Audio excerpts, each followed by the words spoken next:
We begin with the latest from the United States, where trade war between America and its neighbours is intensifying, courtesy Donald Trump. Tariffs announced by US President Donald Trump against Canada and Mexico have come into effect. Goods entering the United States from Canada and Mexico will now have a 25% tariff. While Canada has announced retaliatory tariffs, Mexico too has vowed an appropriate response. Up until now, the three neighbours have had deeply integrated economies and supply chains, with an estimated $2 billion worth of goods crossing the borders daily. The US president says his decision is in favour of Americans. He says he wants to protect the American industry. But many economists disagree with Donald Trump's move. They say this could trigger a price rise for consumers in the US. Now that's because the tax is paid by the domestic company importing the goods. Now in such a scenario, the companies may choose to pass the cost on to the customers or to reduce imports, which would then mean fewer products available. So let's take a look at what could get more expensive for the average American consumer as Trump's tariff war continues. The first on the list is cars. Some economists predict that cars will probably go up in price by around $3,000. This is because parts cross the American, Canadian and Mexican borders multiple times before a vehicle is finally assembled. Many well-established car brands like Audi, BMW, Ford and General Motors do so.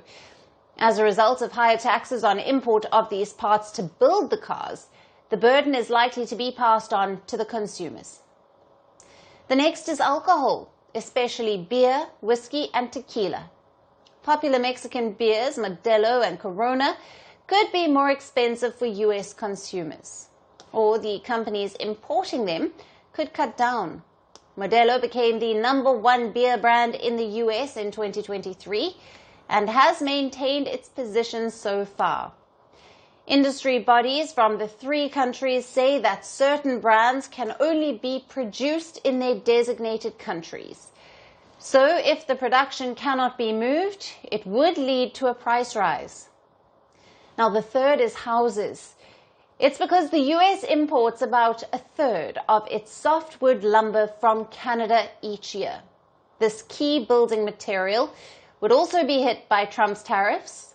The US president says the US has more than enough lumber, but the Association of Home Builders are urging President Trump to exempt building materials, claiming that it would negatively impact housing affordability.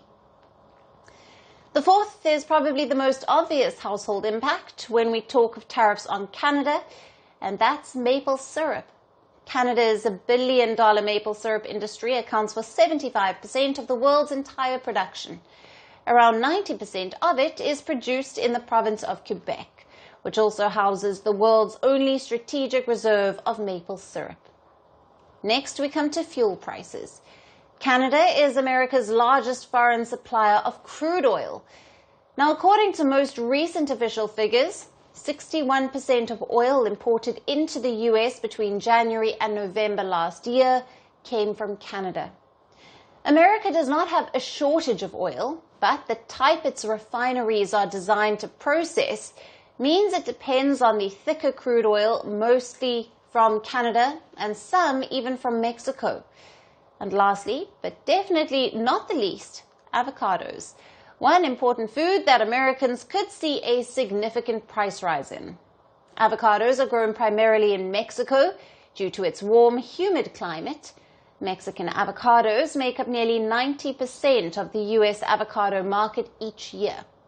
With tariffs, the cost of avocados and dishes like guacamole could shoot up.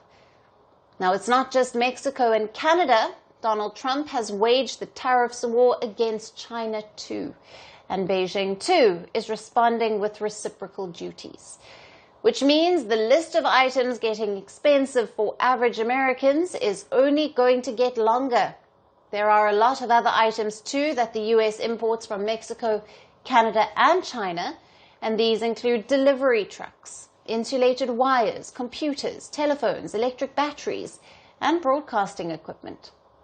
So while Donald Trump claims that his plan is to protect the American economy, Americans fear it could bring trouble for them. Latest figures suggest that inflation in the US has increased since Trump took over office. And can Donald Trump control the looming American price rise? Merci beaucoup. Hi, how are you? Very well, thanks. Thank you for being here. Namaste, Mr. President. Bharat Kelogon, Komeri Namaste. How many people generally follow you in interviews? Typically in a month, we have viewers up to 150 million. That's more than twice the population of France. And in the last 2 years, we had 3 billion viewers. So I say, Laurent, this is your chance to be famous. You're on Firstpost. One word to describe your equation with Prime Minister Modi. Amitié. As India and France work together, are you creating a new era of non-alignment in the technology space? India is a training superpower. 1 million engineers a year, more than all of Europe and the US combined. So we have that partnership.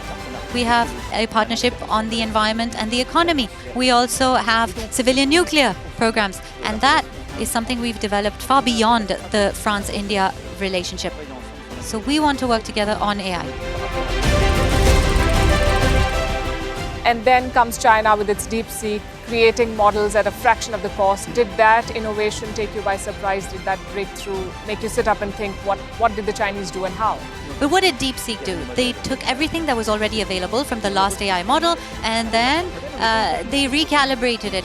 So are you going to ban Chinese AI in France? So we don't have this American approach of banning tech because of where it comes from.